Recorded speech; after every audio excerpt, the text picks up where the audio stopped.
Hi, everyone, and welcome to The X, a podcast from inside Silicon Valley about how experience shapes everything from products to services to entire businesses.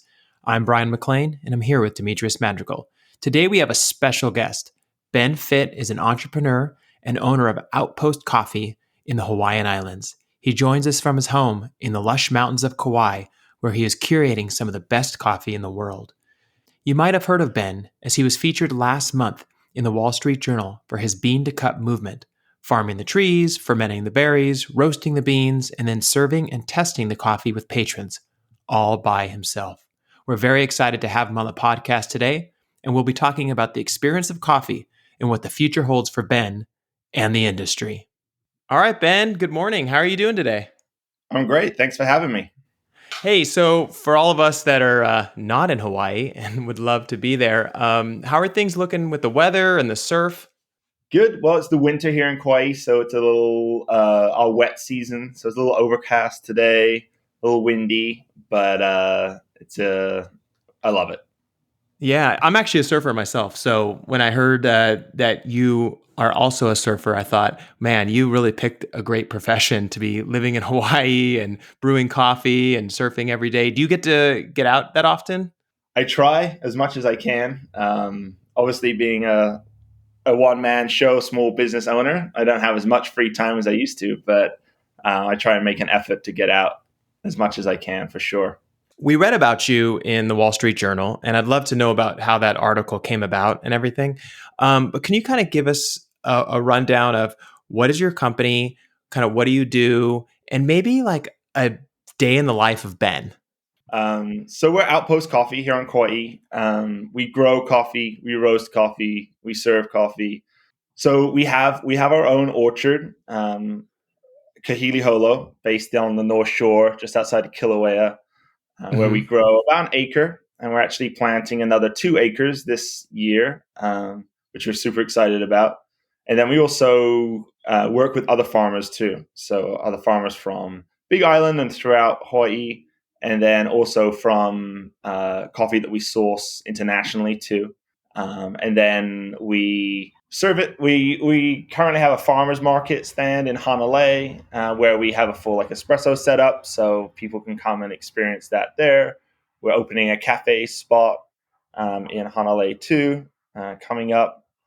And so our kind of goal at Outpost is to kind of spotlight and elevate those farmers and put in that extra effort to create not only like a better cup and kind of push the industry forward, but also following more sustainable farming practices, building relationships with them, and kind of just elevating Hawaiian coffee in general. Day-to-day life, it's kind of a bit of everything, which is what I enjoy. So I could be at the farm. Harvest season's just finished, so I'm there a little less now, which is good and bad. Means I can focus more on some other things. But we're roasting, 4 or 5 days a week. Preparing. I also like fix coffee equipment on island, so I'm like helping out, and I work closely with lots of the other cafes and do trainings for baristas, and so it's kind of all coffee related, but different Mm-hmm. aspects. And I think that's what excites me is that not every day is just the same, because I think a lot of people have a romantic image of like what being a farmer looks like, or being a coffee roaster. Like, oh, you just get to stand behind this machine and pull out the trier, and Yeah. that a lot of it's just like production. It's like you're standing like 10 hours by a machine doing batch after batch, which I love it, but also it's not as glamorous as it might look. So having the variety is really nice. Yeah, and it seems like farming alone would take up all of your time. Like, how do you manage your time? Like, how do you figure out like how much time you should spend farming in a given day, like during grow season, and then how much time you should actually spend on everything else? Like, what does that look like for you? Yeah, well, I'm kind of lucky. So we grow all of our coffee is shade grown. It's under companion trees. We have like large ficuses, glitteria, citrus, other things, and so we have more of like a forest floor. So a lot of like leaf litter, sticks, branches, and stuff like that. We have a lot of like, I don't know if you're listeners are aware, but Kauai is kind of known for its chickens. We have a lot of wild chickens, and so they Yeah. help kind of scratch up the ground and stuff. So a lot of the time that a lot of my farmer friends deal with, especially in like the Kona area and stuff, is like just like weeding and mowing the grass, trying to keep on top of that. So I'm lucky that I Hmm. don't have as much of that kind of stealing my time. Also, I have a small orchard to start with, which is only about an acre. So it makes life a little easier when most commercial coffee farms are like in the, tens of acres, if not hundreds of acres for them to be like, a big scale operation. So that makes it easier. But I just balance it depending kind of what on the trees are needing, when it's the season where like we're coming into bloom right now. Hmm. And so making sure that the coffee kind of has all the nutrients it needs to be able to have a successful bloom set, or whether it's throughout the season where the cherries are developing, kind of seeing what they need. And so sometimes they need a lot more attention. And then other times I can kind of step back and just kind of guide it in that way kind of thing. So it does give me the freedom. So, some weeks I'll be spending a lot more time there. Other weeks I kind of let the trees kind of just kind of do their thing. I'm there a lot, but it doesn't need as much hands-on sometimes compared to others. Yeah. So do you share that land with someone else? Because I was reading that article and I was curious, like, are you like partnering with like another person who owns the land, or how do you guys work that stuff out? Yeah, so it's actually on someone's residential property. There's a lot. So we're quite a rural county here in Kauai, so there's a lot of like residential kind of agricultural land kind of that blends over. Hmm. So there was it was a friend of a friend that had purchased a house, and they realized that there was this coffee orchard on there that we think hadn't been touched in 7 or 8 years. The trees were like 20 plus feet tall and skindly, and all the shade trees had gone crazy. And they approached me about taking on the project. They were like, we don't want to get rid of the coffee orchard. We think it's cool that it's here, but we don't have the time or the experience or anything to do anything with it. I was able to just kind of like partner with them to kind of reclaim the land back from jungle, as it were, and make it productive again. And in return, I just spiff them some roasted coffee and make sure that their land doesn't turn back into jungle. And so that's a really good um, kind of agreement we have right now, and it works perfectly for us. Like we kind of approached a lot of our business stuff as more of a just like a collaborative approach. We don't have we don't have a lot of capital, and don't plan on really like taking on a lot either. And so the best way for us, considering land is very expensive here in Hawaii, Hmm. and just the financials behind kind of purchasing land, even for agriculture, is very expensive. You're talking in the millions of dollars to purchase just a farm that you're legally not allowed to live on, and it's only for agricultural production. That's a lot. And so do a lot of these agreements, because it's such a small community, end up in more like handshake agreements where you're kind of like, hey, you can farm this area, just keep it nice, keep it clean and that kind of stuff. Like, do you see, is there a lot of that kind of goes on? Yeah, like it definitely in what I've seen, especially more with I think a more like less traditional approach to kind of land stewardship. I think there's also a lot of like, farm lease lots that are owned by big trusts where you can like, lease out so many acres and you have a traditional land lease, and it's very much like that. But Hmm. there's also a lot of people here that have land that's not being utilized, and they would like to see it utilized. And that's where, I mean, I have a bunch of farmer friends that, just like farm other people's land in return for looking after the land, and maybe some like, crop share. Because otherwise it just kind of sits there empty, or, yeah, not being utilized. And it makes it affordable. Like farming is like tough, there's not a lot of money in it.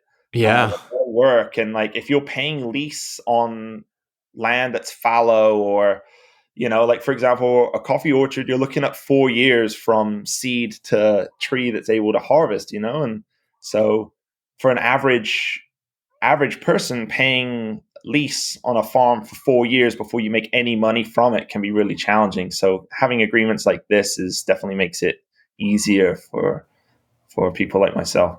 So how did you learn how to do all that? Like, have you done that before, where you went in there and like cleaned up, a piece of land like that and got all the trees growing again and that kind of stuff? Like, where does your experience come from?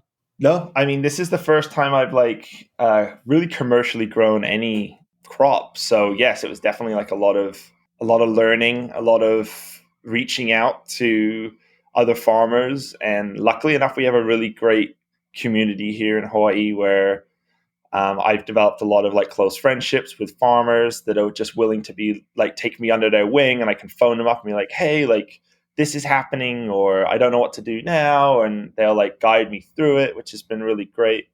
I have a background in environmental education. I have a degree in environmental science, and I taught for a Cousteau's Foundation, and I was a director there for many years. And we taught a lot of permaculture and did a lot of projects with the local communities, and to be able to kind of reclaim a lot of land from invasive species mainly. And Hmm. so I have a little bit of like background in kind of yeah, I wouldn't say farming is a stretch. I guess like just like permaculture practices and kind of being hands on, and traveled a lot and woofed, which is willing workers on organic farms. So it's kind of like like a work trade system that's set up around the world where you can Hmm. go work on farms and learn techniques. And after I graduated, I kind of traveled around the world doing a lot of that just so I could go surf every day and had someone. And in return, I would just like farm, And so I learned a lot through that, but I've never had like a traditional training, as it were. So. But with that background, I bet it's easy for you to kind of jump in and do your research and then understand what they're talking about when they tell you, different things you have to do with soil and all that, right? Is that you have that education so you can probably jump in quite quickly. Is that how it felt when you first started working on that land? Yeah, for sure. It was nice to have a bit of a base knowledge, but also I'm kind of one of those people that when there's a challenge, I like to research and learn as much as I can. So I kind of, I mean, I am like multi-time graduate of like YouTube University and Yep. that stuff. So I definitely try and use as much resources as I can to kind of educate myself, whether that being available online or books or journals or reaching out to farmers and stuff. So that's kind of the way that I learn too. So it's kind of been a bit of a blend. Where did this like passion for coffee come from? I mean, is this something that you've always been doing, or is this kind of a new passion? Give us an idea how this all started.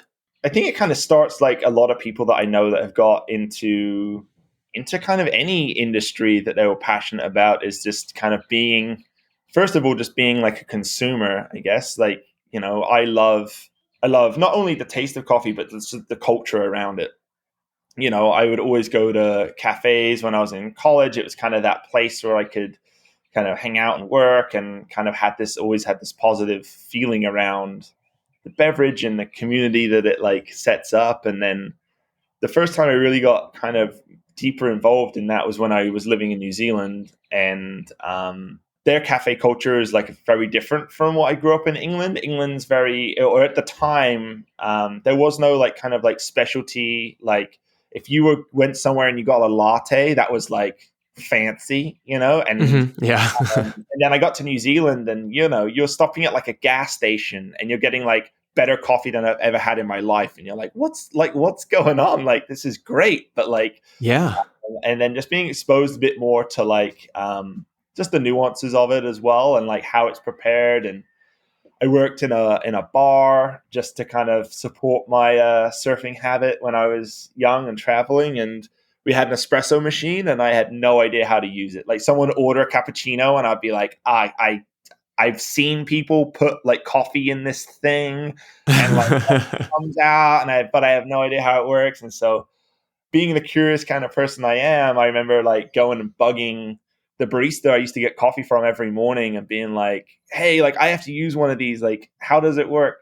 And he would like talk me through as he was making me my drink, like, okay, well, I'm doing this and da da da da da. And then I would go and like practice.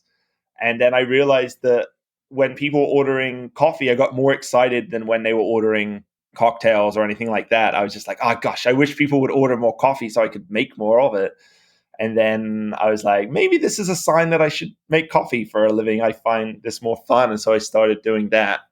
And then it kind of just went down a rabbit hole. And I've just always been a fan. Like I mentioned before, I haven't always been in an industry. I worked in California teaching and running environmental education programs, but was always the geeky, like home barista, where I'm like Yeah, yeah. weighing out all of my like, pour overs and stuff. And my coworkers are like, what are you doing?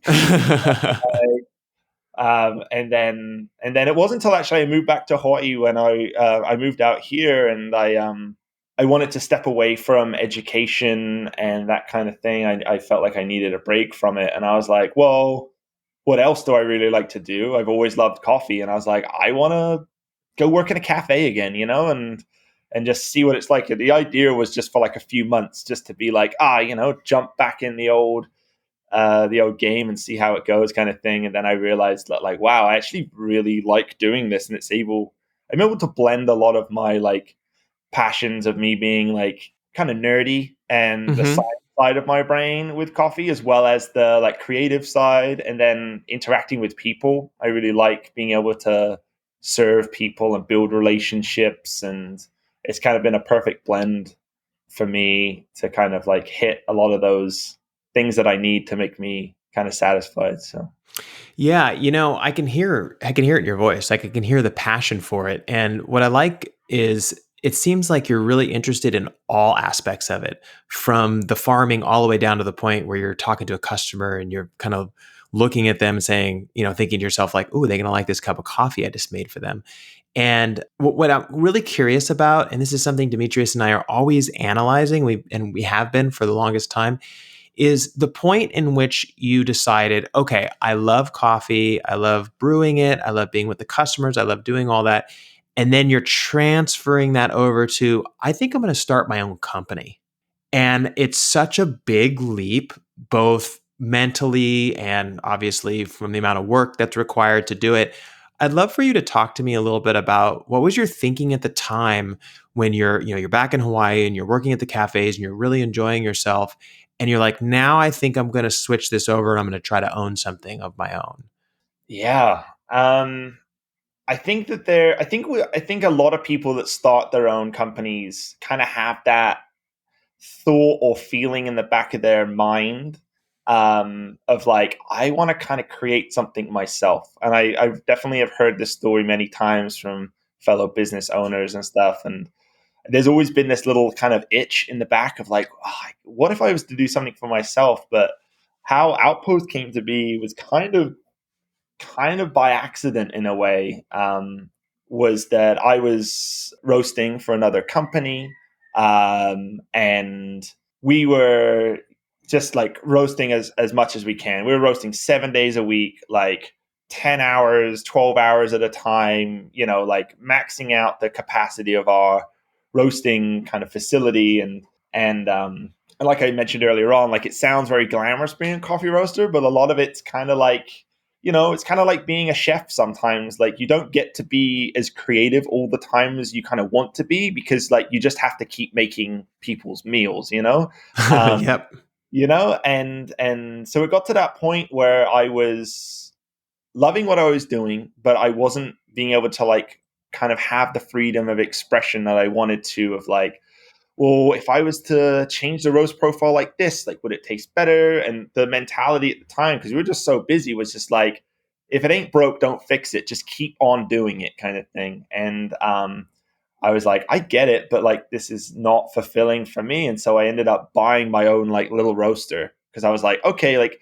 if I can't experiment on work time, I want to experiment on my own time. And so I got like a little 1 kg roaster, and ordered some coffee in, and that was my chance to really kind of explore and play, like, what happens when I do this, what happens when I do that. And then it turns out then I had like far too much coffee to drink or give away. Like, I was giving it away to all my friends and stuff like that. And my wife at the time was just like, if we want to support your coffee hobby habit, then you need to sell some of this, because we can't afford just to keep on like giving it away. And so she was the one that was like, go sell it at the farmer's market. I totally think people would buy it. And I was like, I don't know. Like, here I am, like, just kind of trying to figure it out and have some fun. And so we ended up doing it just really small scale, showing up with just a table and, like, 20 bags of coffee, and then just talking to people, and kind of started off slow, and then kind of just picked up from there, and people liked what we were doing. And then I was kind of like, well, maybe I should just pursue this as a full-time thing. And I've kind of always had, everyone jokes on in Hawaii and Kauai about having the Kauai hustle. Like, everyone's got like 2 or 3 jobs, because living out here is expensive, and you kind of have to kind of broaden your portfolio of work a lot of the time. So for a Sure. long Yeah. time, I was like managing some like vacation properties for someone, and I was like fixing coffee equipment as well as like selling my own coffee, and like lots of things to kind of like make it work, as it were. And luckily now I'm in a place where my business is kind of my sole focus. And so it's taken a long time. I there's a couple of ways. Lots of people might be like, I'm gonna double down, take out a big loan, and just like go for it. Yep. And that's a route, and I don't have any problem with people doing that. But for me, I've kind of always found that a little more organically growing things tend to work better for me. So I'm just like, build it up kind of slow, and build that customer base, build that relationship and trust with them, and then grow with them is kind of the route that it's gone. Yeah, and when you have demand, it's you can go and get financing anytime, right? So the ability to reach out to a bank or an investor or whatever and say, "Oh, by the way, I have this huge demand and I can't fill orders," is not that difficult to find financing. I think it's much harder in the beginning when you're like, "Hey, I want to start this endeavor, but I don't have any customers, I don't have any equipment, I just want to start from scratch." So I think it's really smart what you did of starting small and then trying to grow it as big as you can, or as big as you want it to be. And I'm curious about kind of competition or what have you on the islands. So there's a lot of different companies that harvest their own beans and create their own coffee and that kind of stuff. Is there like competition between all of you, or do you all kind of support one another so that everyone can do as well as they can do? I think it's very supportive um, industry. I think that there are people out there that just have that kind of competitive nature, and so they maybe approach it like that. But I see the vast amount of people, like, everyone's super supportive. We're kind of in a lucky place too, where coffee in Hawaii is like, it's kind of become one of those synonymous things. It's like, oh, if I'm in Hawaii, like, I'm gonna purchase coffee, especially if you're like a tourist, for example, which Uh huh. for Hawaiian grown coffee is one of our largest customer bases, which, during a pandemic has been challenging, but it's given us chance to really kind of connect more with the local community, and then being able to, like, leverage technology and then the internet and stuff like that. But no, we there's always demand for it too, which means that there isn't like a finite amount of kind of customers you're fighting over in that way. So it's I think it's pretty supportive. Everyone I like speak with and that I work with um, is very supportive of each other, and free, like, helping people out with like problems they have, or connecting, like, oh, like, I don't have any more green coffee to sell, but like, here's the number of my friend who does, and like all this kind of stuff is very much like that. um Kind of everyone kind of helping each other out. And yeah, there are companies that, like, you could easily be like, are my competitors, on island here. But I think that's a lot more of like a state of mind. Like, I know coffee shop owners that are kind of like, oh, the coffee shop down the road's our competitor because they're stealing our customers or whatever. And I'm just like, no, if we all we all make a better product and we can raise everyone's standards, people are going to expect more and we're going to get more customers. And I'm like, if you're that mindset of like, you got to be competitive, then pick on like Starbucks or pick on, Coffee Bean. I'm not saying that they're like a bad product, but I'm just saying like they're the ones that we should be kind of like luring the customers away to kind of support and buy local and that kind of thing. So no, Yeah, I'm curious, are companies like Starbucks and others like that, are they prevalent on Kauai? Because I know I've seen them in Oahu, but I haven't been to Kauai myself before. And I know, Demetrius, it's been, quite a while since you've been there. What does the landscape looks like for that type of stuff? I think we have like 3 Starbucks shops on island, and they do okay. I think they do pretty well, but they're not the majority. And that's what I really like too, is that locally owned independent stores are the majority and also have the majority of the market too. And I think of lots of places I lived where communities are smaller, and lots of people, you get to know like the owners and stuff, just because we live in a small community, that people want to support people and what they're doing. And so there's that mentality of like, no, like, of course I would go to a local independent cafe over Starbucks. For a lot of people, that's kind of like a mindset that they have kind of set in, rather than just like, I need coffee, I'm going to closest place or whatever. I mean, there is that mentality too with some, but it's kind of really it's a really great place for people kind of having that mindset. Like, you go to the farmer's market, you buy directly from your farmer, you support your neighbor who owns a restaurant, and you go there, or a cafe or whatever it is. Like, it's very much kind of ingrained in a lot of people's mentality when they go and purchase things. So there is like the big kind of corporate coffee places, but I wouldn't say that I don't see them as like a problem at all. It just fits a niche for Yeah, no, you're speaking my language, because whenever we're in Hawaii, we only buy local, and my parents wouldn't have it any other way, because they used to live on Oahu, and they were there for about 6 years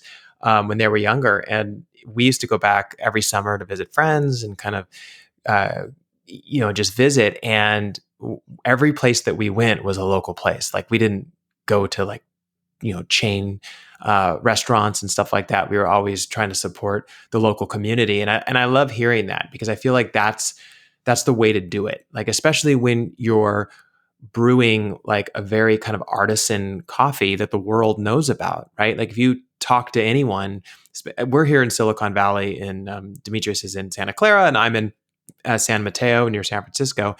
And you talk to anyone and you mention Hawaii coffee, and they're just like, oh, I mean, like, it's like they sink into this experience, right? They can feel what it was like the last time they were there, or they're, projecting in their mind about what it's going to be like the next time that they're there. So I think it's amazing to hear that everyone is supporting one another, and that you have a lot of these local cafes and places where people can get local coffee.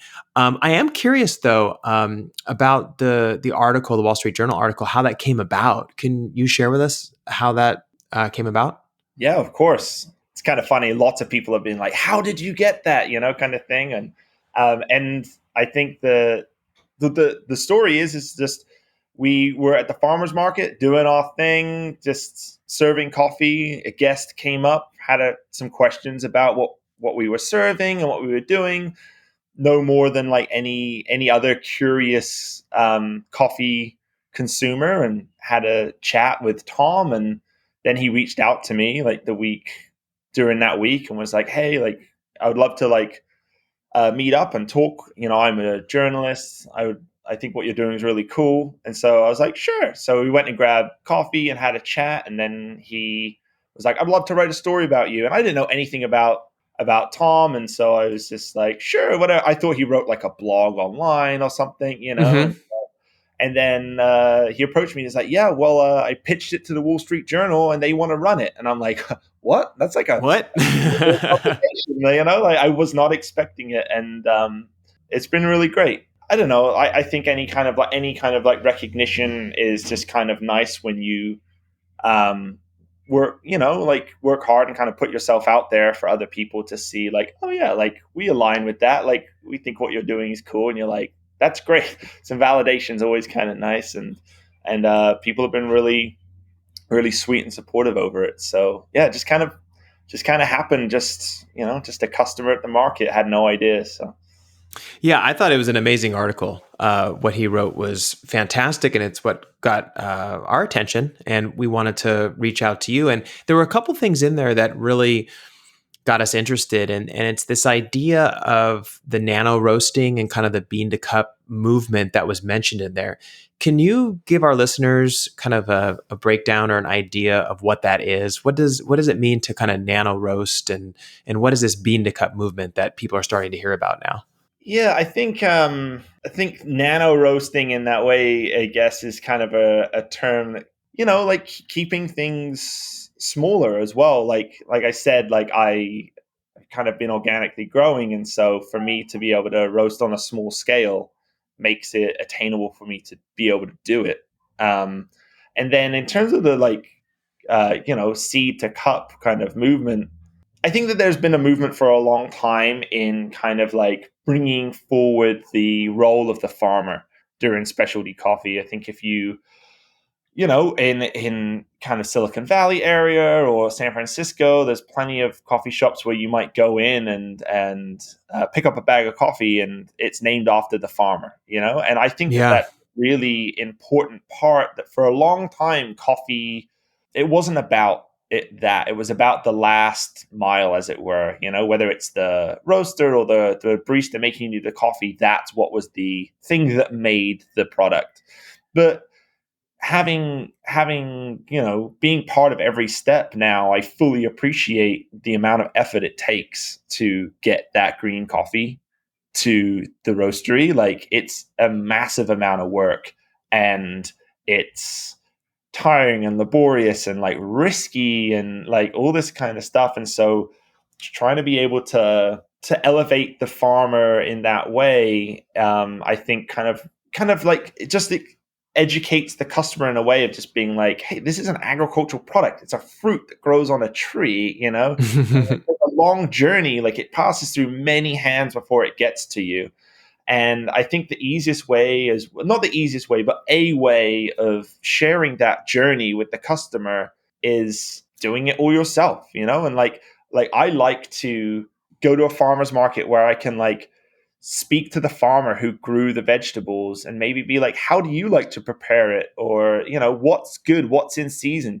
Can you pick out some like of the best ripe fruit for me? Cause like maybe I don't know, like, when to pick or eat a zapote or whatever it might be, like it's kind of great to be able to have that connection with the person that grew it. Yeah, I think that there's definitely a movement in people wanting to be more connected with their food.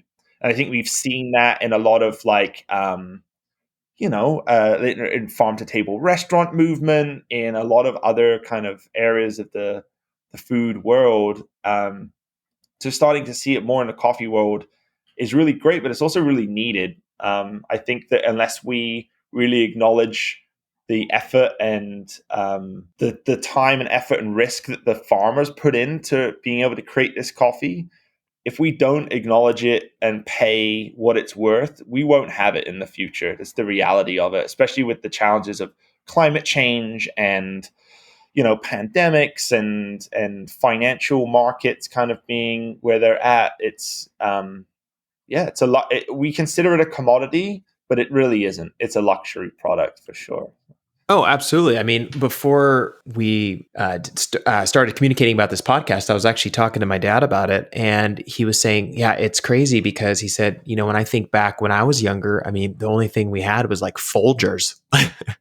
He said, and now you have all these artisan coffees and these amazing brands, different flavor profiles. Like things have changed a lot. And I'm really curious about how working as a barista and interacting directly with your consumers kind of affects your business. So like how does it affect how you're brewing your coffee? does it change it at all, or not so much? Like being able to have that experience where you're getting feedback right away from somebody. Yeah, I think so. Definitely. I mean, I think it's really important to obviously like see what your customer enjoys and being able to meet them and make the best product of that available. I think that there's also this there's a bit of a gap between a lot of like if you want to call it like specialty or third wave shops versus what people want a lot of the time. I think you can look at the same in the wine world too. You know, it's like if you ask any sommelier like what do they like to drink, they're gonna pick some kind of like a little off the wall like Riesling or some natural wine because it's really like different. But like the general public aren't necessarily gonna want to drink those things too. And I think that I see that a lot in the coffee world too, where like the coffees that like I would want to drink or get me really excited aren't necessarily the same ones as the customer really wants to drink. And that's okay, and that's great. And every coffee has like a destination and a person that's going to love it, and being able to understand like where they're at and being able to give them the best experience possible. So being able to like really interact with them and being like, what do you like? And like, how do you like to consume your coffee? Like, where does it fit in your day to day? Is it like, I just want a cup as quick as I can as I walk out the door, or I really love the ritual of making it and being connected with this thing every morning. It fits different people's needs differently. So being able to like have those conversations with them kind of makes you're able to meet them better at where they're at, and I think there's a big kind of like almost like a need or like a self kind of recognizing or rectifying kind of like mindset where like, oh no, I have to pick the like only the best coffee is the like the juiciest, the most acidic, it's got loads of florals, like all this kind of stuff, and you're like, this is the best coffee in the world, and then you give it to the customer and like, I don't like this at all, and being like, well, you're wrong because it's really good, and there's sometimes you'll see the mindset of that, and I think that that's a wrong way of approaching it, and I think that that's where some of the like specialty market has kind of gone down that whole like we know better than you kind of approach, and I really think that that's a really bad route to go kind of thing. And so keeping your ears open and being like, no, like you're here to serve your guests. What do they like? How can you make their experience the best you can, Yeah, and I think you kind of nailed it, because in our work, what Demetrius and I do is we help companies take their products and figure out from a consumer perspective what people like and dislike about them and how we can help them improve the product so they can have a better outcome and they can sell to more customers and have happier customers. And ultimately, what we found over the last 15 years is that the more a team pulls away from interacting with the customer, the increased likelihood that they're going to have a hard time connecting with the customer and selling to the customer. Like, you have to keep that connection. You have to constantly be listening to them and allowing them to try out your product and give you feedback, whether it's good or bad or hard or challenging. It doesn't really matter. And one of the things I started feeling with the coffee industry a little bit a couple of years ago, especially here in Silicon Valley, is that it started to feel like wine, like a wine model, like I needed a guide. I was just like, there's so many different types. They're like, this one's from Colombia, and this one's from here, and this one's from here. And I'm like, I have no idea how to think about this anymore. Is there any general advice that you can give us and the listeners about how we should think about it when we're approached with so many different options that are out there? I mean, is it simply just trying them all and seeing what you like? Or is there some sort of, I don't know, framework or something that you can think about in your mind about maybe Colombian coffee is a little bit different than Hawaiian coffee, and there's a reason why I most likely will like Hawaiian over Colombian. Do you know what I mean?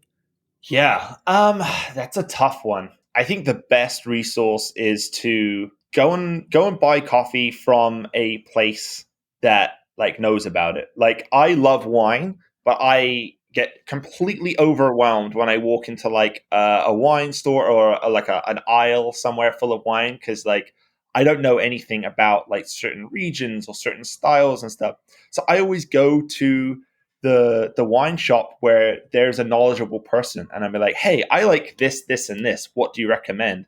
That I think is always my like go to kind of advice there, because yeah, it's hard. And also coffee's becoming so kind of like broad, where you can't in my mind you can't say like, oh, Colombian tastes like this or coffee from Brazil tastes like this. It used to be very much more that way, 15 years ago, when you used to get a lot more like regional lots, where it used to Hmm. be like all the coffee from like this whole area in Colombia is just like blended together and sold, and you're getting more of a homogenous like kind of taste, as it were, of that area, whether it's like Nariño or Vila or something like that. But nowadays, you're getting a lot more like farm level or regional lots, or like even down to like varietals, where like farmers are separating out like different varietals of like coffee, whether that's like or the Castillo or Colombia in Colombia, like, so you're getting different taste profiles. So it's not as easy to be like, oh, like it's gonna taste like X. So it makes it more challenging, I think, to lump flavor profiles by their origin. I would say, for a consumer who gets over like the options, there's too many options. It's like, use your Uh-huh. resources, speak to your barista, ask them, go to a coffee shop where you can get it by the cup, where you're undecided. You'd be like, oh, I know this one sounds really interesting. Maybe I can try it before I buy it. And that's a really great way to know whether you're going to like it. It's become so hard because, like you said, like, it used to be just Folgers or Yeah. Mac, and now you can walk into a store and there's like, hundreds of different coffees or whatever. It's really hard to give like really generalized rules in that way or whatever. But I think the speaking to your barista and knowing what you like, if you're like, I love super fruity coffees that are just like blueberry muffin slap around the face kind of thing. You're like, okay, well, I probably will like a naturally processed coffee over a washed coffee. So then you can like narrow it down a little bit more. And you're like, you know what, those really big, bold fruit flavors and berry notes and booziness in the coffee, I don't like that. I like coffee that's like cleaner and sweeter and stuff. Like, okay, maybe go for like a washed process, because you're going to get maybe more of those kind of notes. So you can kind of start to make like larger, broader strokes in that way. So That's great advice. I'll tell you, I have been intimidated by talking to baristas at times, to be honest with you, just because there's like lines behind me. And so I end up kind of falling into this method of just going with what I went with before. But after hearing you say that, I feel like what I need to do is I need to visit a coffee shop when I know it's not very busy. And then I need to ask them questions and do some sampling. Because like even for your coffee, we ordered your sample platter or your sample pack. And I did that on purpose because even though one of the particular ones I was reading about sounded pretty good, I was like, no, I got to try all these, because otherwise I'm just going to kind of gradually go towards things that I'm comfortable with, when there might be some amazing opportunities out there that I haven't tried before. exactly. I mean that's why we offer it too, and that's what I like to do as well. Like, I love to try lots of things, so that's why I'm always drawn to like kind of those tasting opportunities kind of thing. But also, you know what? Like, when you get to the front of the line in the cafe, like, it's your opportunity to be able to get served too. And I see a lot of that, having worked in coffee shops in the past, where people feel like pressured not to be able to like get their questions answered. Like, I'm sure the person behind you can wait an extra like 30 seconds while you like converse with the barista, Like, I mean, Exactly. though I'm in the mentality of like, I live in Hawaii, like no one has to be anywhere on time. And if you're like 10 minutes late, you're like early here. So I mean, this isn't the city, so maybe it's a different mindset too. But yeah, no, take the I highly recommend engaging with the baristas. And to be honest, a lot of the baristas that are working in a lot of these shops like are excited about what they do and about what they work with, and they like love talking to customers that want to know about it. And so giving them the opportunity to be able to share like, hey, like, what's your favorite coffee you're serving this season? Or, what I like, a chocolatey cup that's like got a bigger body, like what would you recommend kind of things. I imagine a lot of those baristas would like relish the opportunity to be able to share their opinions and knowledge to be able to get you something that you're going to enjoy. So All right, Ben, you convinced me. I'm gonna do it. Next time I go in there, I'm gonna ask some hard questions and I'm gonna try to figure it out and I'm gonna email you and let you know when I'm done. perfect.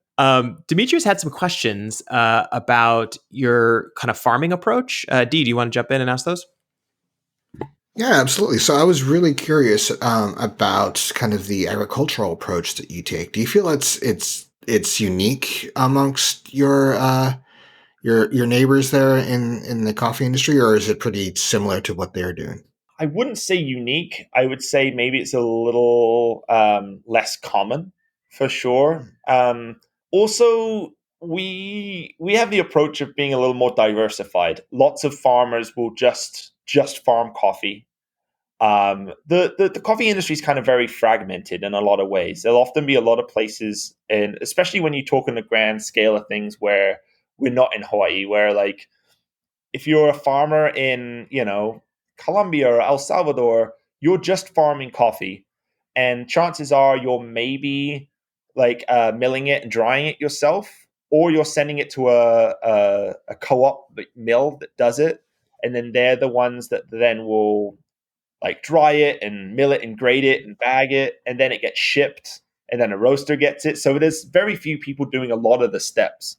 So there tends Mm, to be a little more like fragmented in specializing and things like that. So for a lot of farmers to be able to be, financially sustainable, you have to do things at a larger scale. And so yeah, for me, we kind of look at it at the other end of the thing where it's like, well, if we can fully integrate every step of the coffee chain under one roof, as it were, then we can also make it more sustainable financially too, where I'm not selling my green coffee for a lower price because someone has to then roast it, do a markup, and then brew it, and there's another markup kind of thing in that way. Being able to offer it all as one, we don't have to do it at such grand scales as well. So it gives us the opportunity to have a little maybe hands-on approach, or being able to like grow our coffee, under shade trees with companion planting, where we're going to get less production, but hopefully a better yeah, product. hmm Because we know that like we can sacrifice maybe our yield a little bit because we're able to kind of make that up down the road, as it were, in a business model sense. So yes, it's kind of different than a lot of people in the industry to be able to the way that we approach our farming, because we are like fully integrated, and also it's important to us to be environmentally sustainable and do the right thing, and maybe in a bad business model, but in a better kind of like stewardship sense, is like our goals are our relationships. And so if we're having a positive relationship with the Aina, like the earth, the planet that we hmm live on, and the people that we connect with throughout the chain, then that's our kind of like success kind of measurements. We're not looking at our P&Ls as our success kind of metrics. And so we are maybe in a lucky and place to be able to like measure our like success through other metrics than purely just financial spreadsheets, as it were. So yeah. yeah. Well, I don't think you guys are unique in the concept of going fully vertical. I think other companies and other industries like Netflix, for example, have really found some benefits from going fully vertical and going all the way from production to distribution to actually interacting directly with their consumer, and they've learned a lot. Do you think that within kind of agriculture that might catch on more with the ability to kind of learn so much more and have so much more control over your product? I hope so. I highly encourage like the coffee industry to kind of break down some of those barriers that have been put up. You got to remember as well, like the long story of coffee is it's a colonial agricultural product that was Yes. brought to countries by Western colonialists grown a lot of the time under slave labor or very cheap labor conditions, so then they could take it and make a huge profit on it. And so that model is still in place. And if we really want to have a long-term sustainable coffee industry, we have to pay the true worth of it. And having it structured how it is where a roaster can buy commodity coffee off the commodity, not necessarily off the commodity market, but the price is set by the commodities market at around $1 right now, which for the majority of the world is like it costs more to pick it off a tree and grow it than the money they get for it. So it's completely unsustainable in that aspect. But if we can encourage farmers to farm it and then roast it and sell it roasted, you can get far more money for it, and get more value and being able to support their livelihoods and their families. And there's a few farms that are doing that, and they tend to often be the ones that are a little more have more access to capital, for sure, because learning how to roast and buying a roaster is expensive, and then you got to get it to your final consumer and stuff like that. But I've seen farms in like Mexico and Colombia and Brazil that are doing a lot of this now as well with their local market, and it's the thing that's able to keep them more sustainable. And so I think I encourage other farms to look into it or make collaborations. Like, I have friends that roast coffee for other farmers and then give it back to them, and they bag it up and sell it under their farm name, which is great. It's like outsourcing that part of the thing, but still gaining a lot of the benefits from it too. And so I think that if we want to have a more sustainable coffee industry moving forward, where we can actually increase the value and the quality of people's lives, I think this is a pretty good way to go.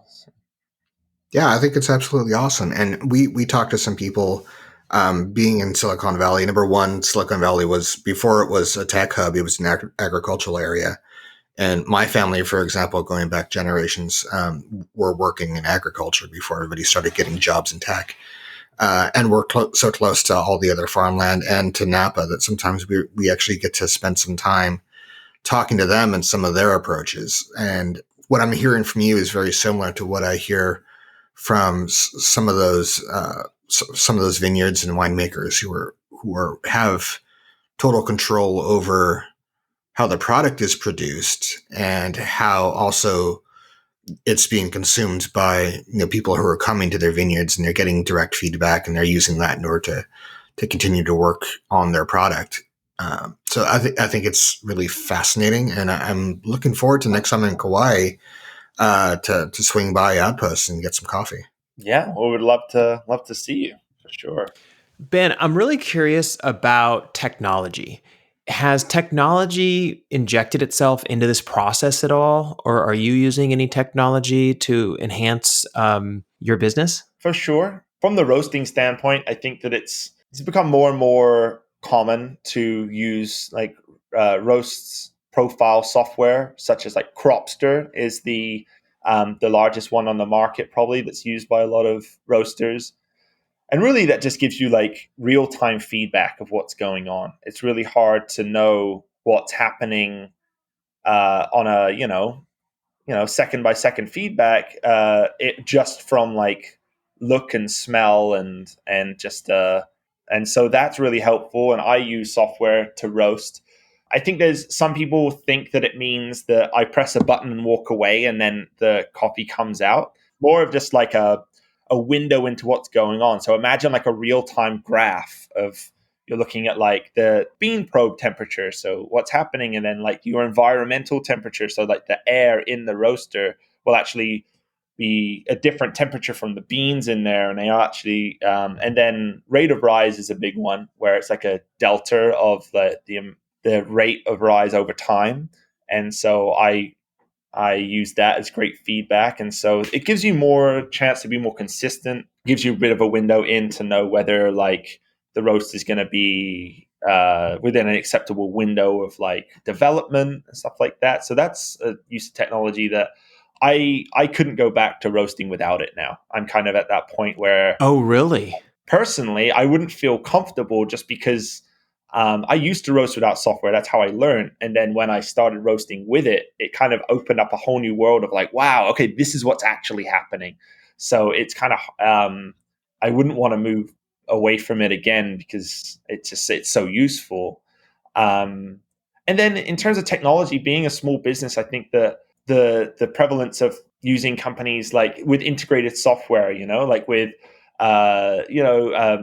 website developing platforms such as Squarespace or that have like integrated stores, and then I can have like shipping plugins, so then I can just print out shipping labels without having to, that makes it like way more productive, but also like sustainable in that way. Like when you're a one person show, like your time is a limiting factor, and so being able to utilize technology to be able to save time, make less mistakes, and being able to like serve more customers is like huge. And if I had to do everything by hand, I don't know whether I'd be able to like do it or keep up. So Yeah, I mean that's awesome to hear. I mean, I'm glad it's kind of aiding in the work and kind of giving you more time to focus on what you want to work on. Because I know for us, even Demetrius and I owning a small business, like you said, Squarespace and all that, it's like all it's doing is it's making it so much simpler in order to connect with customers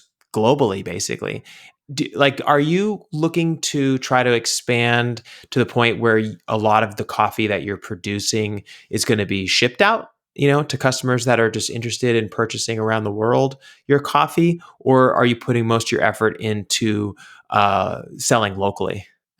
that's a great question, and it's something that I've been kind of like torn over, in the fact that a lot of the like Hawaiian lots that we specialize in are often like desirable to people that don't live here too. It's whether people want to try something different or they have a connection with Hawaii. Maybe they've like, visited before and they want kind of a slice of that back at home.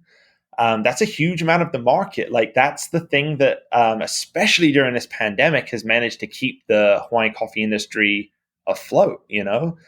But at the same time, like I live in the middle of the Pacific Ocean, and I'm like shipping stuff, that's sent by plane all the way back to the mainland, and it's like it's really hard for me to feel okay about that and sitting with it. And I was actually speaking with some friends the other day about this is the reality of it, but how can we try and maybe mitigate that, or what can we do? And it's really hard because for us to be a financially sustainable business, we kind of have to do that. But from us looking at our relationships with the earth, is it the best decision? No. So it's like it's kind of in that torn place. And so we're looking into trying to offset in a real kind of hands-on kind of way. I, having worked in the environmental industry as well, I see a lot of greenwashing too, where it's like, oh, we carbon offset because we pay a company a certain amount each month or whatever it might be. And I think that that's a great step, but I feel like there's more that can be done too to make a better impact. And we plant a lot of trees ourselves, and we want to partner with a lot more like nonprofits that help promote and plant a lot more like native trees here in Hawaii. Mm-hmm. So I think that's a route we go down in that respect or whatever. But our local market's super important to us, and we sell a lot of coffee on island to our local community as well. But they're also, we sell a lot more kind of like, how do you say this, like kind of like weekday coffee or everyday coffee, as it were, as well, to those people that aren't looking for those small special lots in that way too. So we kind of have like two kind of market segments, as it were. So Yeah, I mean, do you sell to the other islands as well? Like if you're on the Big Island or something like that, is your coffee available there yet? Or is that something that you have a goal to do as well, or no? Not yet. We're working with a couple of cafes on like Maui about getting some coffee over to them. And so you can't like walk into a grocery store and find our coffee on a shelf in, Maui or Big Island or whatever. Hmm. And that's also not really our kind of goal in the end. Like, do we want to grow, and do we want to be a company that's able to like sustain a larger, have employees that we can like give them a great quality of life? Yes, for sure. That's our goal. How that's going to look, I don't know. I don't honestly think that the grocery store method in that way is going to be the way that we want to move forward. We're kind of more focused on making that those as many personal connections as possible.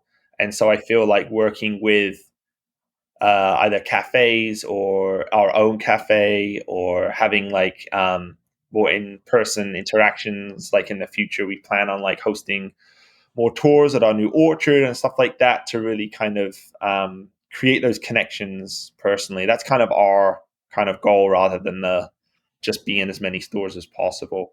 There's a lot of companies that do that well, and that's their goal. And so, Yeah, I mean, I was talking to somebody who had tried out Airbnb has this new local experience, I guess, section where people who are interested in going to a place, let's say like Kauai, they want to have a local experience. They want to go to that orchard. They want to see how things are done. They want to taste the coffee. They want to have it every morning while they're there and that kind of stuff. And it seems like that is a big trend right now. Like that is what people are really hoping to do once this pandemic kind of eases up, is to feel like they're kind of immersed in the experience.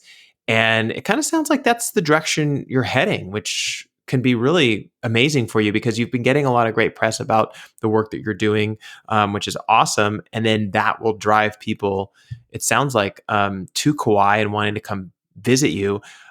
Is that something that you'd be interested in doing as well? Is like kind of creating this immersive kind of almost like half day experiences with guests so they can get a feel of what it's like to be a resident on the island and actually to be growing and brewing your own coffee? 100%. Yeah, that's kind of been the goal ever since kind of the beginning, in that way of like, I mentioned earlier on about kind of lots of people that start their own business kind of have that like thought in the back of their head. Like I used to work in environmental education, where we would bring students to come and be like fully immersed in the environment and teach them about, whether that's, we want to teach you about the kelp forests in California. Perfect. Let's put on a wetsuit and a mask and go snorkeling in it, because that's the best way to really understand the thing that you're trying to learn about or you're trying to teach about. And I feel very much the same way when it comes to coffee too. Like if you really want to create a connection with something, then being part of it and going into the field and really getting your hands dirty, as it were, is the best way of being able to make that connection. And my goal is kind of two-sided in a way. Is like, yes, I want more people to drink good quality coffee because I want to support like local agriculture, but really I want to kind of shift people's minds that when they are standing in the grocery store, they're not just looking at the price label or at the thing that's closest available, but they're taking that second to like rethink, like, ooh, like when I was on Kauai and I was at Outpost and we were like in the farm, I learned about this. Maybe I'm going to make a wiser decision in the future about what I purchase. Because we used to talk a lot about, every dollar you spend is a vote. And so depending on where you vote your money is how the market will change and how we'll be able to make a difference in the world. So I definitely want to incorporate my environmental kind of like immersive education along with my passion of coffee. And that's kind of the goal there, that people will come, have a great experience, be able to hopefully like tell their friends and family about it, but also shift their mindset that in the future, they're going to make those better choices every day. So yeah, and I can tell you right now, if I had the opportunity to come and visit you, And during that experience, I was able to help you, pick the cherries off the trees. And we're just like talking the whole time. And you're like educating me on all this stuff. I'd be all in. I mean, it sounds amazing. And with your experience of doing this in the past, it sounds like it's right around the corner for you. Yeah, well, that's the long-term goal, and I see that being a key factor here, that kind of not necessarily a differentiator, but like that's what our goal is, to kind of like be able to make a bigger change on a interpersonal kind of level. Well, Ben, thank you so much for taking the time to do this today. I know you're super busy, and we grabbed over an hour of your time talking about this stuff, but it's so fascinating, and we're really excited about what the future holds for Outpost Coffee. Can you give our guests an idea of how to get a hold of you if they're interested in either visiting you in Kauai or also ordering your coffee online? Yeah, totally. So we are available online, outpostcoffeekauai.com. You can follow us on Instagram at outpostcoffeekauai. Here on Island, we're opening our first storefront come this summer, which we're excited to be able to have those in-person interactions on a daily basis. So you can come visit us in Honolulu come the summer, or if not, we're currently at the farmers market every Saturday there, so you can always come in person, find our bags in some of the local independent stores as well. Awesome. Well, thank you, Ben, so much for this. And for all of our listeners out there, don't forget to subscribe to the podcast, and we'll see you all next week.